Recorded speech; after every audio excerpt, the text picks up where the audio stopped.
خبر شامل کرتے ہیں شہر قائد سے، جہاں international human rights council IHRC کا ساماہی خصوصی اجلاس executive member world over all chapters projects WHRC کے سرپرست خصوصی محترم ڈاکٹر ذاکر حسین عادل کی زیر سرپرستی منعقد ہوا، جس میں مختلف chapters projects social and economic, basic and higher education, health services, business and marketing, طب، حکمت، information technology, IT، art, culture, tourism, press, media, real estate and small builders, paramedical and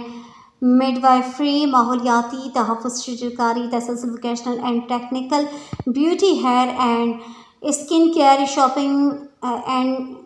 fisheries, electrical and electronics اور دیگر چیپٹرز پروجیکٹس کے نمائندگان Syed Urooj ul Hasan, doctor Shaukat Ali Khan, Shahid Javed, شائستہ وسیم، محمد مجتبیٰ غوری، آصف اکرم، جاوید محمود ارائیں، سجاد حسین، وحید منظر، صادق علی، حاجی نعیم الدین، سلمان قاسم، محمد فرید اللہ، وسیم ذکی، غلام عباس عابد،